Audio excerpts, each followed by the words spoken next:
Kia ora, salam, namaste, sat sri akal, talo falava, malo elilai. I'm your host, Ajay Vasisht. And today's show is going to be a rather interesting one. Welcome to the weekend or on Sunday. Coming into what we hope is the tail end of the alert level 3 lockdown, and starting next week, we can come down at least one level. That's already out there. And if you're feeling a bit down or a bit like being held hostage by this virus, let's focus on the upside. Auckland Vasio, you have done a great job so far. And once again, kia kaha to Auckland and to the rest of Aotearoa in alert level 2. We are going to get through this thing. Center stage in New Zealand and abroad this last week have been the fact that New Zealand had a 13 new case opening of COVID-19 in the community yesterday, but with just 2 new cases today. Auckland is set to drop to alert level 2 at Sunday tonight at midnight, with some extra precautionary restrictions like the need for public masks on public transport. The rest of New Zealand could well stay on alert level 2 outside Auckland. Coronavirus is continuing its spread across the world, closing in on 25 million confirmed cases in about 188 countries. About 835,000 people have lost their lives. Recoveries sit at 16.1 million. The numbers are just staggering. India is reporting the world's highest daily infections amid increased testing and easing of restrictions. More on the India situation later. We'll get into quite a bit of detail. And on the other side, a little bit of sad news. If you were enthralled by that blockbuster with that signature line, Wakanda Forever, we have some sad news. Chadwick Boseman, the magnetic actor who brought trailblazing Marvel superhero Black Panther to the big screen, is no more. We have a look at his short and influential life and diverse stellar career. उसके अलावा cricket के जगत से विराट कोहली इस साल के अंत में ऑस्ट्रेलिया के दौरे पर जाएंगे या नहीं, इस पर सस्पेंस बन गया है, क्योंकि जनवरी में वो पिता बनने वाले हैं. आज के शो पर इसका खुलासा और चर्चा भी. In our head-to-head series, today, our guest is the Honorable Carmel Sepuloni, MP for Kelston. She is the Minister for Social Development, Disability Issues, and ACC. She's also the Associate Minister for Arts, Culture and Heritage, and Pacific Peoples. She was first elected in November 2008 and has been a member of the 49th, 51st, and 52nd Parliaments. Quite the going. The MP for Kelston is of Samoan, Tongan, and NZ European descent. She was born and raised in Waithera, but has lived in Auckland since 1996. Outside of politics, Carmel has worked broadly across health and education sectors, working as a literacy educator with youth in West Auckland, teaching in Samoa, managing equity programs at the University of Auckland, managing the Pacific non-regulated Pacific Health Research Project, and acting as CEO of New Zealand's only national Pacific health provider, Waka Tautua.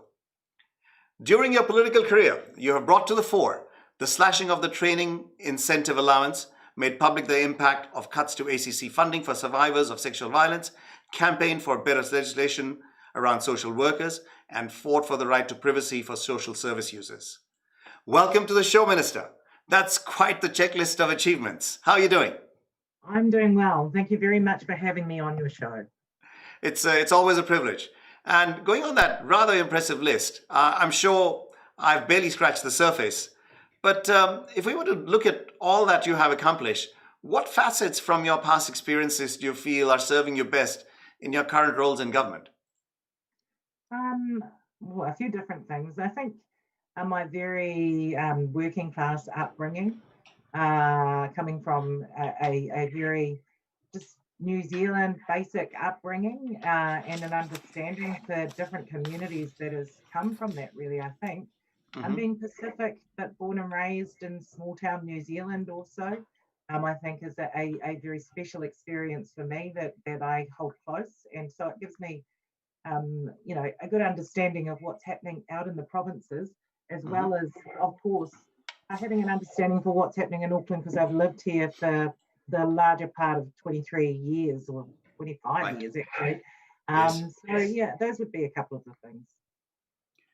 So all the things that you grew up with have kind of stood you in good stead in terms of having a bit more of a socially responsive attitude and a more caring attitude, perhaps, would you say? I think so, and quite grounded and understanding for what job loss and poverty can look like too, given that we experienced that with our parents growing up.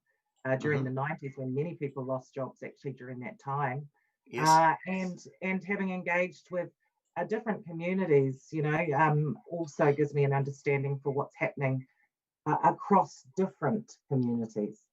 I understand. There's a fairly diverse set of peoples living in Auckland. I think at one count there was 144 nationalities in one of the Mount Roskill schools. That's So amazing, isn't it? it is pretty amazing. We're probably one of the most diverse countries, at least in the South Pacific, definitely. That's right, absolutely. So, Minister, on the portfolio you hold for social development, the government's COVID response has been pretty stellar and has contributed to the social fabric and stability of society. And it's still playing out. We see it happening right now as we shuffle between levels, and we're trying to still get our head around how to contain this virus and how to let it not get in. But in terms of the government response, what do you see as the medium to long-term gains from this? Are we on a good wicket, or are the gains slowly dwindling given the fact that there's been such a lot of economic hardship? Yeah, sure. Well, I mean, I think if we look across the globe at other countries' responses and the situation that they are in now, Hmm. I think that, New Zealand can sigh a small sigh of relief, given that, of course, this is impacting us, but nowhere near to the extent that other countries are Hmm. faced with at the moment. We've taken it very seriously. Our go to right from the start has been go hard, go early, Hmm. we've had a very supportive team of 5 million New Hmm. Zealanders across the country who also took COVID very seriously. So, Yes. the fact that I think we've had about 1,730 maybe cases all up. Many Yes. of them actually came in via the border Hmm. and have been managed quite successfully. Clusters have been managed quite successfully. I think, we can never relax on this until Hmm. obviously there's a vaccine of some sort, Hmm. but we can certainly take heart that our efforts have made a difference. And for me, as the Minister for Social Development, I guess I've Yeah. been quite active with things like the rollout of the wage subsidy, the temporary Hmm. income relief support, Hmm. supporting with hardship during Hmm. lockdown in particular for particular families and communities, Yes. and also with the investment in employment. Because we've been really clear as a government right from the start that we still need to look at opportunities for redeployment where people Hmm. lose jobs, then they need to be supported to be able to get into work that may be available. Yes. Uh, so to answer your question, I guess from my perspective at least, the investment in infrastructure is going to ensure that we get projects off the ground Hmm. that are going to be of value to New Zealand. That Yes. from those we'll stem job creation, which we're going to need in these economically difficult times. Yes, indeed. Um, and also, you would have seen that we've put quite a large investment towards upskilling and training because we want to take this opportunity to upskill our workforce as well. So, those will bring long term, mid to long term benefits for our country. Yes. There's an interesting comment in there. I think upskilling the current workforce is definitely a good idea. It's a changing world, social media, technology, AI on the heels of that. So there's a lot of disruption.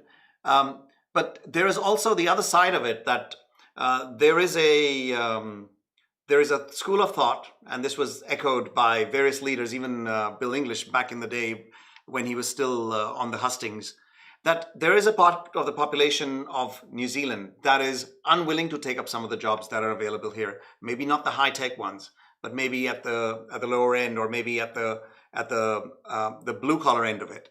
Do you think upskilling is going to still be able to bring people into the workforce, or if they are just able to get money at home for not doing any work, there'll be less people wanting to, and we'll need the migrants? Yeah. I think, I'm going to say that I think some of the comments uh, that may have come from, without wanting to criticise and get too political, Certainly. from the Yes. previous government, we're premised on a stereotype of those Right. that may have been on benefit. Hmm. One thing I like to share whenever I get the opportunity to do so is actually that 51% of people on benefit have a Hmm. disability or a health condition or Right. caring for someone with a disability or health condition. Right. And the last time a survey was done, 74% of disabled people who were not working wanted to work. Yes. They needed support to be able to do that, though. So, it's a very complex space. We need to Right. ensure that people have the right skills to take up the jobs. We also, in some instances, need to check the kind of terms and working conditions of some of the jobs they Sure. might be going into. Sure. Some of them are hard to get to, and do require quite long hours and quite amount of physical Hmm. fitness, which not everyone has. And Sure. so there are a range of reasons why sometimes it's difficult to place people. But we're very much focused on supporting New Zealanders to reach their potential and to get into Hmm. meaningful work for them, and appropriate work for them. And so we'll continue to put that investment there. So when you're saying 51%, is that of the entire workforce, or you're saying 51% of the sickness beneficiaries? Not just sickness beneficiaries, 51% of those on benefit have Of a health all across the condition. board? Yeah, have a health condition or disability, or are caring for someone with a health condition or disability. Right. And so I think, when we look at it that way, I would hope that the general public would be a little bit more empathetic towards some of the complex issues some of these people might face when trying to get into employment. So I don't think we're going to do any kind of criticism for people who are definitely not in the best of health, or are looking after people who are not in the best of health. It's probably the other, I don't know what percentage that is. Maybe you can guide me. People who are well but not really wanting to do the kind of jobs that you're talking about, where they are essentially the long hours doesn't suit, or the long travel times doesn't suit, or it's just not the kind of work they want to do. Sometimes, I mean, I wouldn't want to do those jobs either. It's a very small proportion of people who Hmm. just generally do not want to take up work, Sure. and despite the fact that the work may be appropriate for them. I think that's a very small proportion of people. I've spoken to self-parents out there who would love to even pick up jobs in, say, horticulture, but Hmm. often the hours don't work with regards to childcare. Out in I the understand. province, they don't always have after-school care or Yeah. access to a lot of childcare. And Yeah. so, there are a lot of other issues that we have to address so that it's Sure. conducive for them to get into work and take up those jobs too. No, I totally understand. You're up at the crack of dawn if you're going to any of the horticulture jobs. Farming's you got to get in and get that worm early. So, in terms of the migrant workforce that comes under the RSA, and also others who are here as temporary migrant workers, would you say it's still something that, as a social development goal, we're going to need going forward, or with the borders closed now, we have to pretty much rely on what's available internally in the workforce in New Zealand? Once the borders are closed, it really is relying on what is currently here. Yeah. And that includes the very valuable people who've been here working on work visas of some sort Hmm. for, sometimes a longer period of time, sometimes a very short period of time. But if they are here and Yes. they're able to take up some of that work, then that, of course, assists us during a time where actually there are still a number of jobs here in New Zealand. I think it's important to mention that in June and July this year, we Hmm. had more exits off benefit into work than what we Yes. did in June, July last year. And so there's certainly still jobs there, but for Hmm. some people, it may require them to just upskill and train a little bit to Hmm. take those jobs, or to just kind of rethink their career path if they've lost jobs and have Right. find themselves unemployed. So, would you say the government is open to the idea of hanging on to some of those migrant workers that are already here, but their visas are becoming an issue, as early as the middle of September? That's, But if the requirements there, the government will be looking at that in a positive frame. That's certainly been the case already. I know that some people who are here have lost jobs and then found jobs elsewhere. Hmm. And then, there may be some that really struggle to do so. And so, I'm certainly not the Minister for Immigration, No, I but I understand. think, there has been a message that there will be some who may need to think about going home as well. So it's Yeah. not a blanket rule for everyone that's here on a work visa, but that's Hmm. certainly been the message that's been put out there too. There may be some that need to think about going home. There may be some that can be redeployed into employment opportunities here. So I'd hate to, you know, put the message out that it's just one way or the other. Sure, sure. So what support is it out there you have for migrant workers at this point that they could access?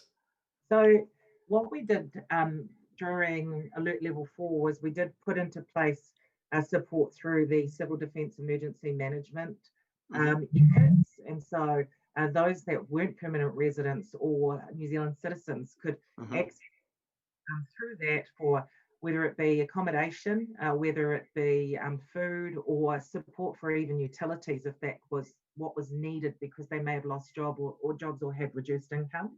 Right. And recently, what happened was that the Department of Internal Affairs picked up that work stream after Hmm. we came out of the national emergency scenario.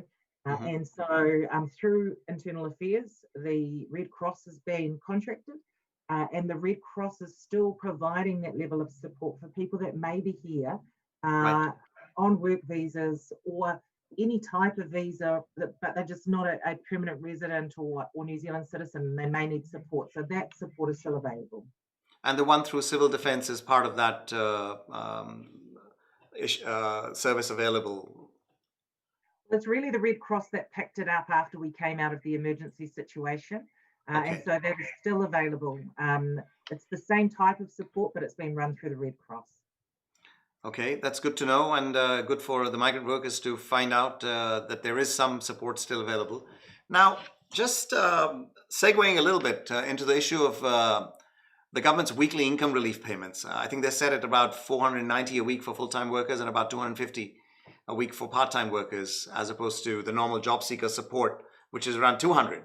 So, why this discrepancy? Is it creating a two-tier welfare system now, or where are we headed? Yeah, so it's a temporary measure that's been put in Mm-hmm. place because of the unprecedented event that we've been faced with. I do Mm-hmm. want to note that a similar temporary job loss cover payment was put in place after the Canterbury earthquakes as well by the previous Yes. government. Obviously, this is at a much larger scale because the whole country has been affected by job losses due to Mm-hmm. COVID. Mm-hmm. It is it's available for 12 weeks, and we just knew that we were likely to face a large number of job losses, just like the rest of the world at the Mm-hmm. moment, and that the labour market was going to be tight, and people would have been hit with these job losses very unexpectedly, would not have had time to kind of plan to readjust their financial situations, Mm-hmm. and could have been in very serious trouble. So we did put it in place for those reasons. I will say we were supported by the Council of Trade Unions and Business New Zealand to do this. In fact, Mm-hmm. they want us to look at having a kind of temporary job loss cover scheme in place in an ongoing way. And our Mm-hmm. Minister Mm-hmm. of Finance did say we would explore that moving forward. So interestingly, we haven't really seen the job losses yet because of all the support out there. Do you foresee that as we go forward, and we may not be able to support and put in wage subsidies all along the way and on a continuous basis? Do you see the numbers will go up? Well, I mean, it's very difficult to say. These are very uncertain times, but Mm-hmm. I mean, we haven't seen, as you said, the job losses that we thought that we were going to see, or Treasury had Mm-hmm. forecast. In fact, Mm-hmm. our Treasury reforecast and have now dropped their expected peak in job losses in New Zealand, Mm-hmm. although they have said that it will take longer to recover. And if we look at the temporary job loss cover, just a few weeks ago, I was looking at it, we were expecting about 125,000 people to have taken it up by then. And at Mm-hmm. that point, there was only 22,000 that had taken it up. Right. And so just in terms of people accessing that, that just shows we're not seeing the impacts that we thought that we were Mm-hmm. going to see. Maybe the curve is going to happen a little bit in the future, because I think right now the wage subsidies are doing their bit. Yes, Um, yes. and deservedly so, because I think it's taken a lot of stress and uncertainty away from Kiwis, and we are definitely lucky at the edge of the planet. Yes. Well, I mean, when we look at our wage subsidy, I think we announced it on March the 17th, and we Hmm. were able to start paying out within a few days of Yes. announcing it. And other countries, announced maybe in March. I know one for sure announced in March, but wasn't able to start paying out until May. Yes. Um, you know, we didn't have the strict rule that, say, Australia had, whereby you had to have been in that job for 12 months before you'd even Right. be eligible. Right. So our intention was to try and keep people attached to their employers, Hmm. to keep businesses in a position where they were going to be viable, so that Yes. at the end of this, that people would jobs. And by and large, it's been successful. So that's a very good point now. So all this help, which has been really good for all of us, will include ourselves in it. But that's really skyrocketed the debt levels in New Zealand. Do you think Kiwis are equipped and financially literate enough to handle this across the board? Well, Um, yeah. and how do you think we need to put in additional funding to kind of help people? Or are we just going to be beholden as a nation to some fat cat global organization that's going to basically own all our assets and our taxes? Well, not necessarily our assets, can I say, or our taxes, but I mean, I think, and our finance minister and prime minister have made this point on a number of occasions. We Hmm. were fortunate in that we came into this COVID setting with comparatively a low debt level, and Hmm. we can give thanks not just to the previous government, but even the one before that under Helen Clark Yes. for the fiscally responsible way in which they've managed our books. And so Yes. yes, we have had to borrow to get through this, Hmm. but it's not to the same extent as some other countries, and we certainly will be able to manage our way through this. And how about what do you think people need to be doing on a personal level to be able to handle this? Because from the numbers that are coming out, I think we were sitting at somewhere around 20% in terms of the debt ratio, the national debt ratio, before COVID hit us, and now we are up in the 45, 46%, or I think 42%. You'll forgive me if I quote you slightly wrong numbers. Um, how do you think we're going to be able to handle that, and how will is it that there's been assistance announced by your government in terms of additional funding to help the people deal with the debt and the stress of the debt? How do you think we will be dealing with it? Well, look, if the primary consideration for us as a government has, of course, been health. And if Hmm. we don't have health as a country, and if we're put at risk by COVID because we didn't take care of that, then Yeah, the economy was going to suffer to a greater extent.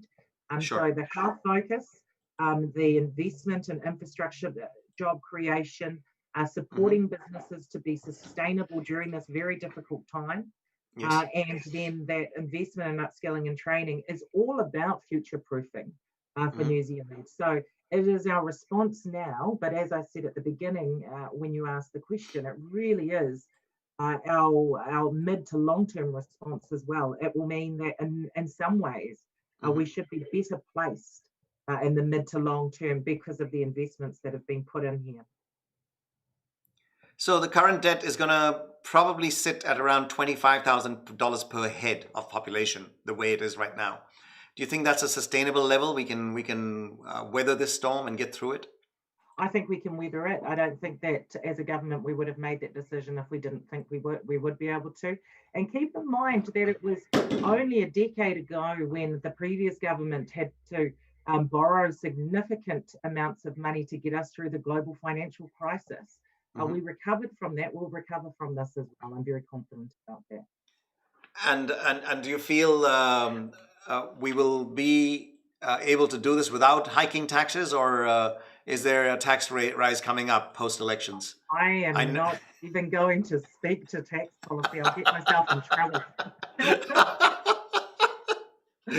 Because Oh, somebody's going to have to cough it up from somewhere.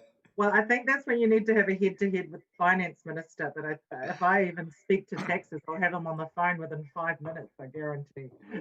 Well, if you haven't heard from him, we can talk about it, and you'll hear from him much sooner. No, it's okay. No, I'm just having you on there.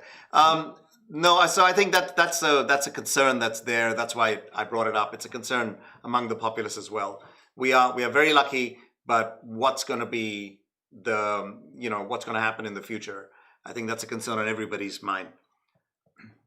Well, I think you can take heart in the fact that our government would certainly never put New Zealanders in a position where they would be worse off or struggling in that kind of way as a result of this. So I think, I don't want to speak too much to it, but No, that's fine. I understand.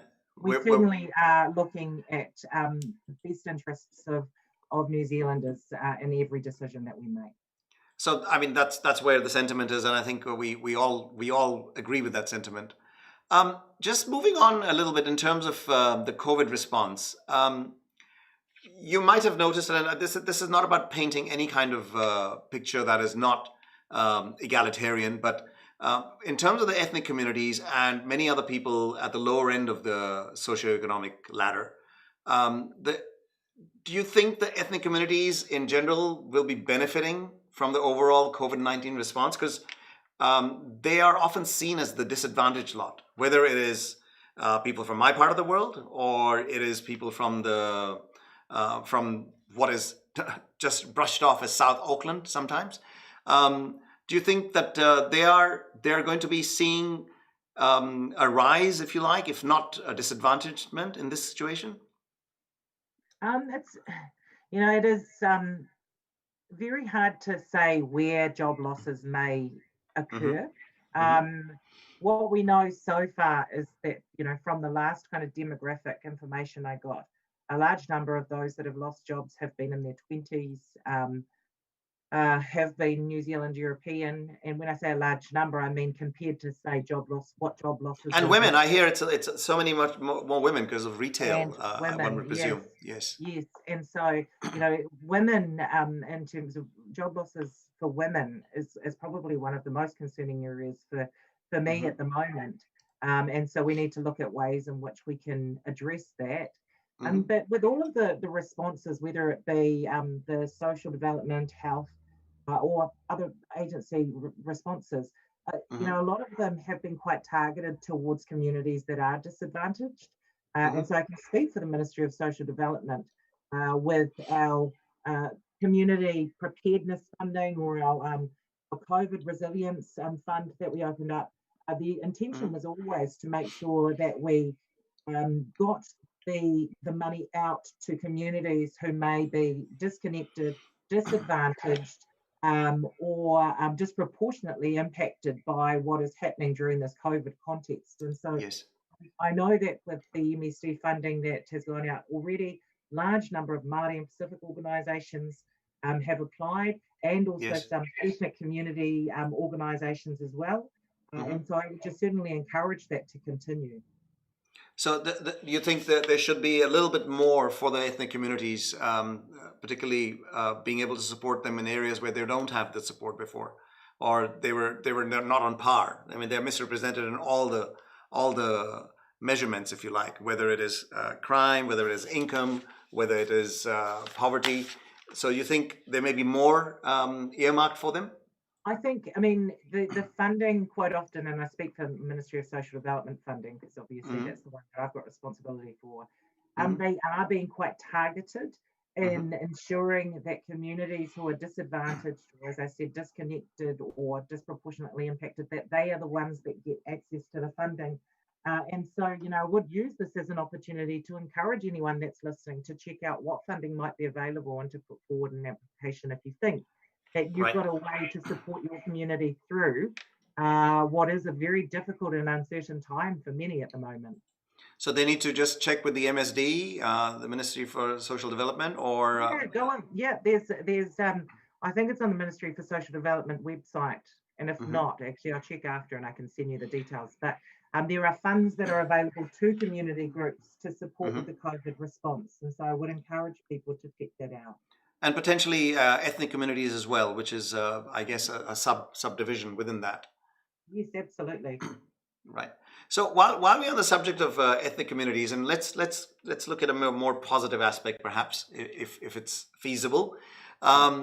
Do you see there can be more collaboration between the communities? Often you see a Chinatown or a little India or a little Italy or or the Pacific Market area, and we tend to get into silos. People stick to their own kind. It's comfortable. It's easier. You can talk the language. But do you think, in terms of the arts and culture and heritage portfolio that you hold, do you think there can be more collaboration between the communities, which makes it brings more cohesion? How could Yeah, I encourage collaboration. Mhm, It's been interesting to see some of the collaborations begin already. mhm. Matatini is doing some work with the New Zealand Symphony Orchestra, which Yes. is fantastic. Um, and then there are other artists that are working together across ethnic groups. But I think, you make a good point that largely it is, when I look at, say, Pacific arts, it's Pacific artists largely working with other Pacific artists. Yes. So I certainly think it's probably a place to explore more. I will say sometimes the barriers are broken down by the geographical location of people. Hmm. And so, where you do have large numbers of different ethnic minorities, then they do feel connected through their kind of community links because they live in Hmm. the same place. And I think quite often you'll see events held in those communities that do represent the whole community. Hmm.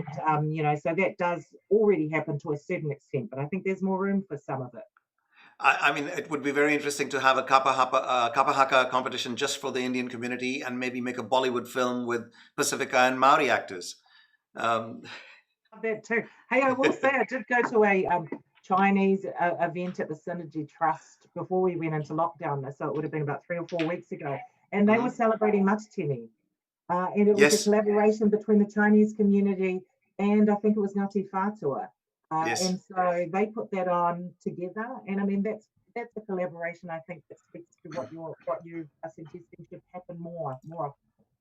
So the ministry, within inverted commas, is there to try and actually foster those kind of inter-community linkages. Yeah. I don't know whether it's just the ministry. I think council does it pretty well as Right. well. Right. And then with that example that I just spoke of, the Chinese community in New Lynn working with Māori, I'm not Hmm. sure whether or not they got funding from, actually they may have got funding from council rather than the Ministry of Arts, Culture and Heritage. So there are different avenues, I think, to try and make these opportunities work. So if I come across any projects of this sort, I'll definitely bring them to your notice. Do that. Do that. Sure. um, on a personal level, though, how has the challenge been for you? And I believe you have two sons who are in their just about in their teens, or not quite. Well, I've got a 22-year-old, but he's living away from home, and then Right. I've got a 7-year-old, and then Hmm. and also a stepson. So we've had a shared bubble, a Hmm. two-house bubble, so that my stepson can come over too. It's Yes. probably like many working parents, it's pretty hard because if you're still working but you're Hmm. here, your Hmm. children kind of expect you to be present for them, which is not always Yes. possible when you have multiple Zoom meetings in the day.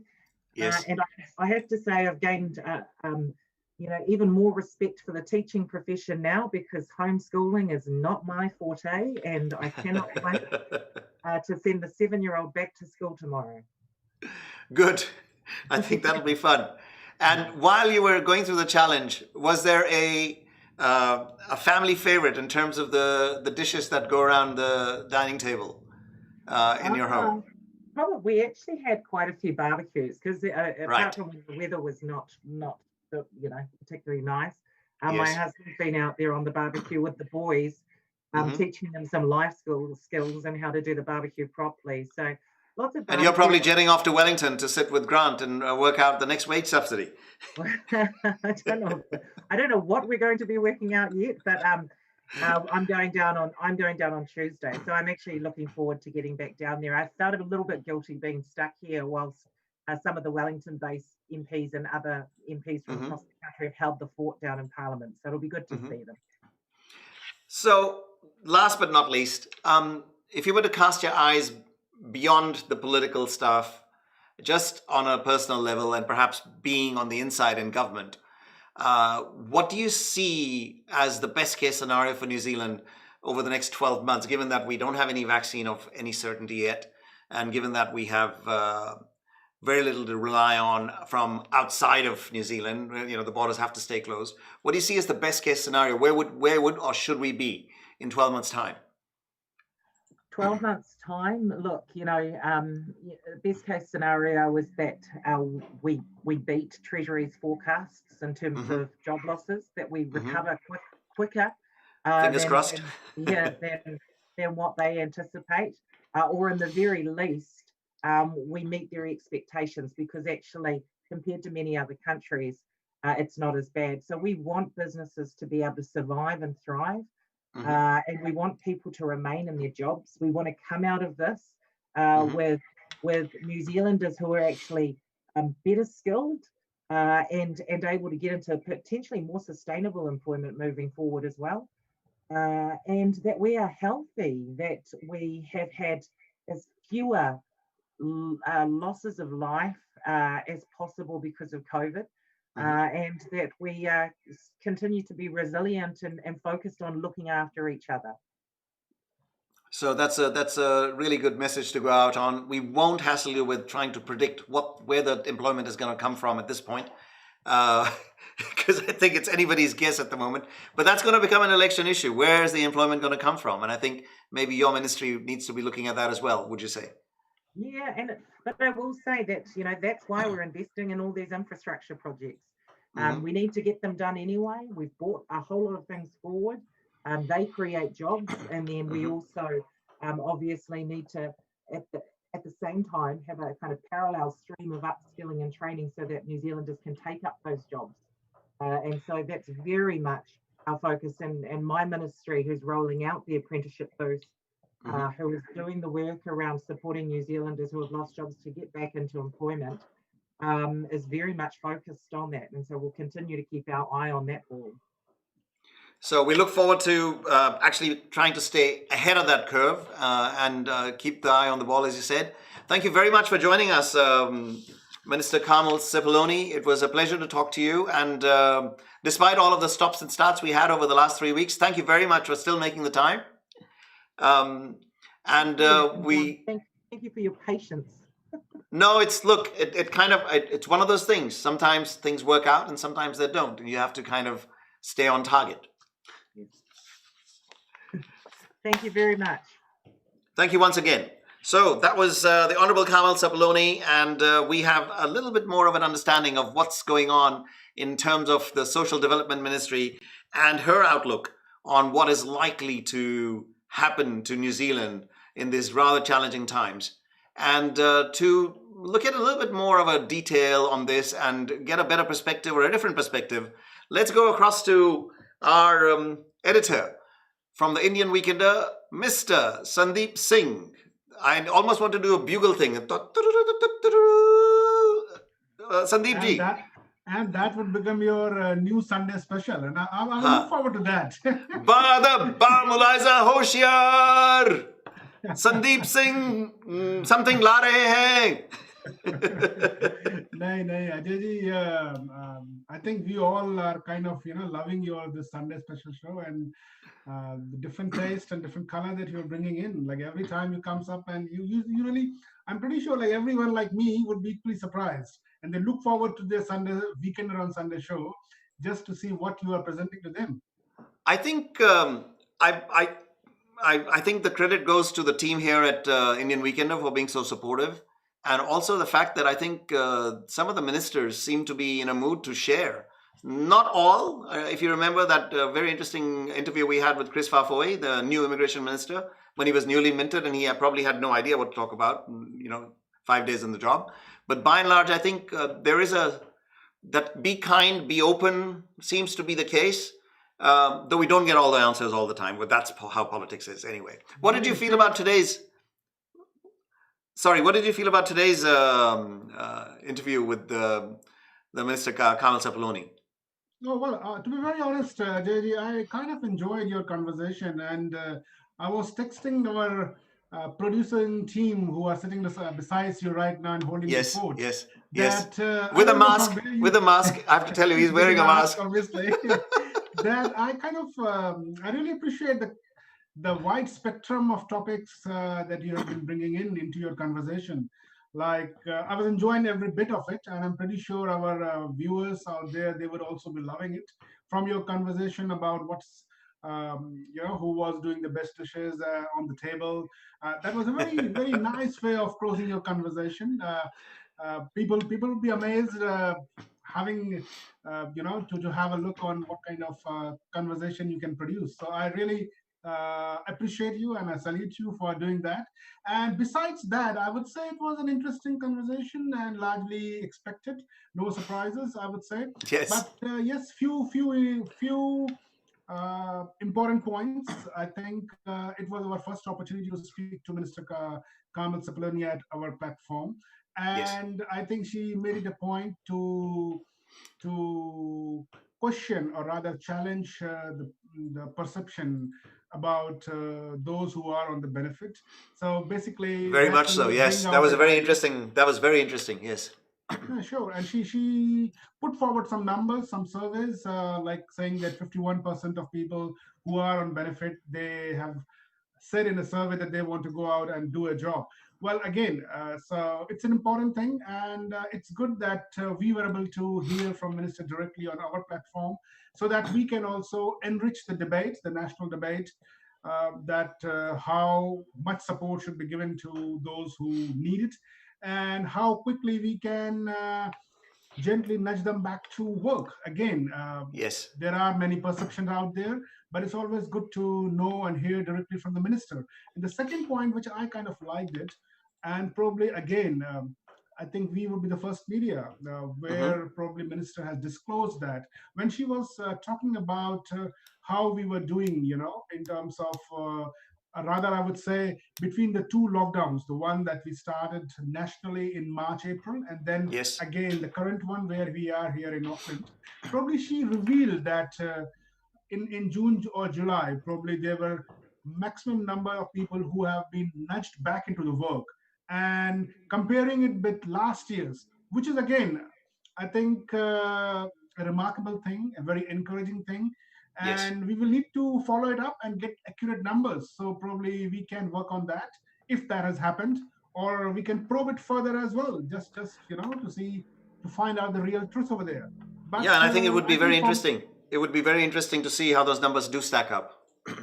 Sure. So from our perspective, I think those two were good takeaways from your conversation with ministers. And obviously, that you touched upon every other important aspect that matters to wider New Zealanders and, of course, to our Kiwi Indian community.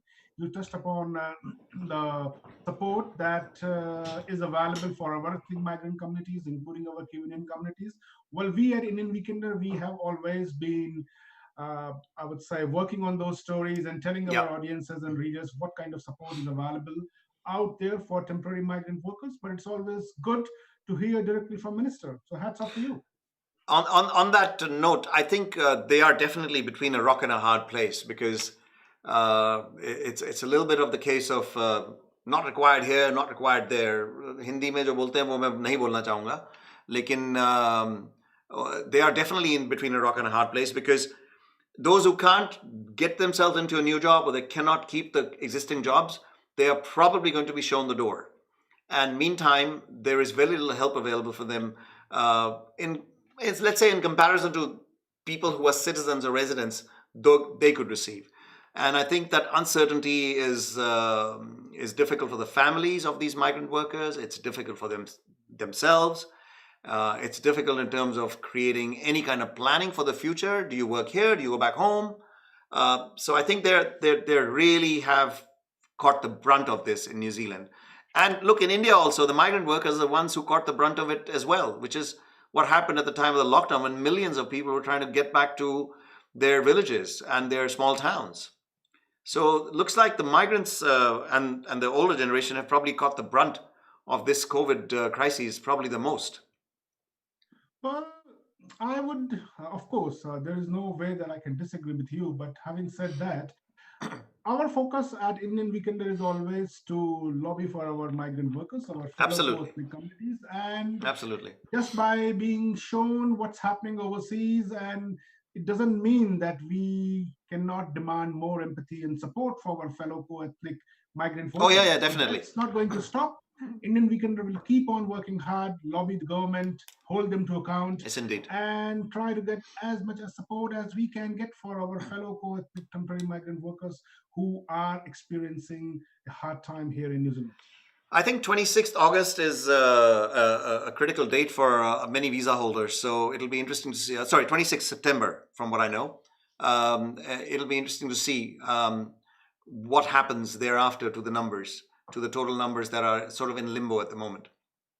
Sure. Well, I can tell you, but I can give you a little bit of hint that we are working on those numbers, and most likely, we will be in a situation to reveal those numbers sometime midweek next week.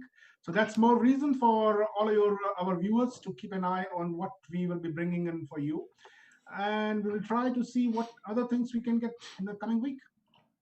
Excellent. So on that good news, where you'll be bringing them some hard data, and especially to do with the migrant workers who are near and dear to our hearts at the Indian Weekender, we definitely want that they should not be in between that rock and a hard place, and see if we can give them a better outlook and better opportunity in terms of being able to deal with this. Thank you very much, Sandeep ji, for joining us. And अगली बार आपको फिर इसी तरह से मुलाहिजा पेश करेंगे. Thank you, Ajay ji. Thanks for your time today. Thanks for the show. I wish you all the best for the Thank you. rest of the show. And yep, I look forward to having this conversation again next Sunday. It'll be my pleasure indeed. And thank you very much for joining us for our benefit and for the benefit of those out there who are watching us. So moving on, folks. While coronavirus has been this massive, I don't know what to call it anymore. It's a crisis. It's a pandemic. It's a challenge. It's the new abnormal. It's the new normal. What I want to focus on today is what is happening in India. From January 30th of 2020 to almost yesterday, so we're now today on the 30th of August 2020. In the 7 months, there have been 3,463,972. So almost 3.5 million confirmed cases of COVID-19, with 62,550 deaths in India. It is said that the numbers might be far higher because it is really hard to keep your pulse on those numbers in a big country like India. And India is struggling to contain the spread of the novel coronavirus, with its total number of cases having now surged past the 3 million mark. That number happened in merely 17 days. I'll talk to that in a minute. It is the third worst affected country by the virus after the United States and Brazil. And for the past 3 weeks, our beloved South Asian nation has been reporting the world's highest daily new infections. On Friday, the Health Ministry reported a record number of 77,266 cases and about 1,057 related deaths in just 24 hours. So what are the factors that are at play in this COVID fire? What is it that's creating this emergency? Well, there's massive amounts of rapid testing happening. More than 39 million cumulative tests have been conducted so far. According to the Indian Council of Medical Research, ICMR, with an average of 800,000 samples being taken on a daily basis. Those numbers are just staggering. In the capital, New Delhi, the Chief Minister said testing will be doubled from 20,000 to 40,000 tests a day within the coming week. The other thing that we have probably not been able to do quite the way we wanted to was flattening that curve. We've talked about flattening the COVID curve in all the countries ever since it hit us back in the early part of 2020. Well, since early August, India has been reporting the world's highest single-day infections, between something between 60 to 70,000 case range. Its 3 million case milestone on Sunday came just 17 days after it crossed the 2 million mark.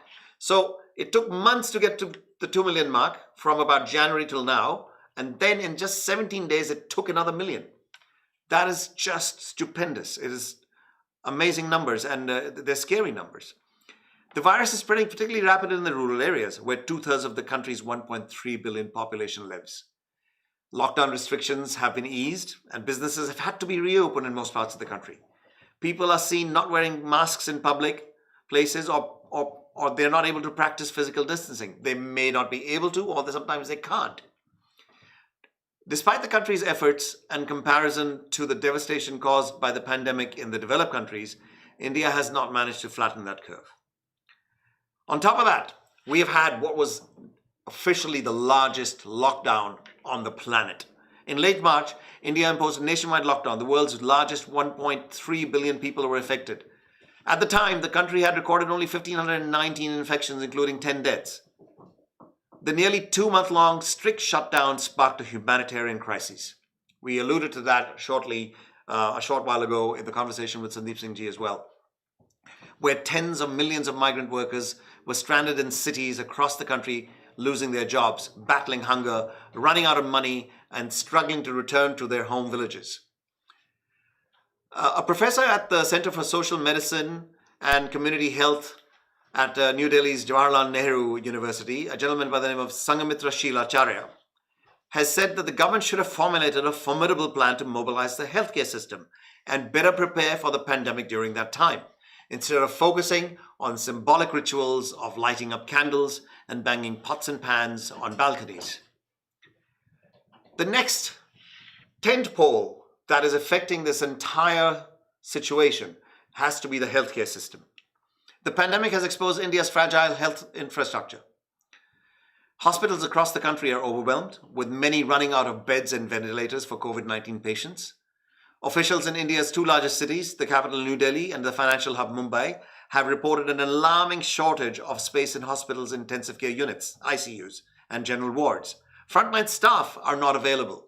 Some of them are ill too. Many of them are taking ill because of lack of availability of the right PPE or the ability to test them at the same time as the general populace. Meanwhile, thousands of women health workers on the front line of the pandemic went on strike this month to demand better pay and proper protective gear. So, apart from all that, we still have, I think, what is in comparison to the global figures, a fairly lower death rate. How is that part of the equation in India's case? Well, in India's case, the death rate, the number of deaths among the positive cases, has remained relatively low. It is currently at less than 2%. But some experts have questioned whether deaths are being accurately documented in India, with as many as 78% of the deaths not being medically certified under normal circumstances. The recovery rate is nearly 76%, with more than 2.5 million people having recovered among the 3.3 million cases registered. So, in summary, this is a complex situation. It is a situation that is being evolved due to the high density of population and the socio-economic situation in India. Listen to the people on the ground. A large swathe of the population, somewhere around 35 to 45%, can't afford to choose the social distancing or the other hygiene requirements. They need to work every day. If they don't work, they don't eat. It's as simple as that. Others, who are better well off, are basically getting used to it and dealing with it on a dekha jayega basis, because without a vaccine, what more can you do? We wish India the best, and we want our citizenry to be safer, and we will keep an eye on this evolving situation as it develops moving forward in the coming weeks. Now, we all know that in New Zealand, the cases have been fairly low, and we are moving to a new level, a level 2 in Auckland as of midnight. The cases in the country are fairly low, and they are currently only 137 odd cases as of yesterday, and we've only added maybe 13 yesterday and 2 more cases today. But there is also another interesting statistic that came out. Last year, Chief Coroner Judge Deborah Marshall had released the annual provisional suicide stats. They show that in the year to 30th June last year, 685 people died of suicide, 17 more than the year prior. The rate per 1,000 or per 100,000 increased from 13.67 to 13.93. So COVID hasn't necessarily been able to overtake those numbers, which is a good thing. In New Zealand, more than 200,000 New Zealanders also contract the flu each year. Of these, it's estimated about 400 or 500 people will die either directly or indirectly from the effects of the flu. That number also has not been breached. So then again, COVID-19 has not been as devastating as the normal flu or been overtaken by the deaths by suicide. But then again, We have been taking extraordinary measures for that prevention, and it isn't over yet. Keeping our fingers crossed and hoping for the best health moving forward. Now, this is a bit of sad news, but moving away from the pandemic to the world of entertainment. The Marvel movie Black Panther was a watershed film with a primarily black cast and a black superhero. And it found millions of fans worldwide, including among our population of Indians in New Zealand, as well as back home in India. Chadwick Boseman, the magnetic actor who brought trailblazing Marvel superhero Black Panther to the big screen, is unfortunately no more. He passed away at the age of 43. We have a look at his short yet influential career and life. It's a career also highlighted by his portrayals of real-life icons. He played Jackie Robinson, a famous sports star in the baseball genre game in a film called 42. He played James Brown, the godfather of soul as he's known, in Get On Up, and he played Thurgood Marshall in a film called Marshall. Boseman had privately waged a 4-year battle with colon cancer, according to a statement posted from his official Twitter account. He was first diagnosed with stage 3 colon cancer in 2016. The same year, he made his debut as comic king, superhero king T'Challa, also known as Black Panther in Captain America Civil War. A true fighter, Chadwick persevered through it all and brought you many of the films you have come to love so much. That's coming from his statement on his Twitter account. From Marshall to The Five Bloods, August Wilson's Ma Rainey's Black Bottom, and several more, all were filmed during and between countless surgeries and sessions of chemotherapy. That's a brave man indeed. It was the honor of his career to bring King T'Challa to life in Black Panther. Reactions on social media were swift and stunned at the unexpected news. Among those sending their love, respect, and RIP messages were Marvel actors Angela Bassett, who played his mother in Black Panther, Mark Ruffalo, who famously plays the Hulk, Chris Evans, who plays Captain America, Chris Hemsworth, who plays Thor, Samuel L. Jackson, also known as Nick Fury, and many non-Marvel actors including Viola Davis, Ryan Reynolds, and director Ava DuVernay also paid tribute.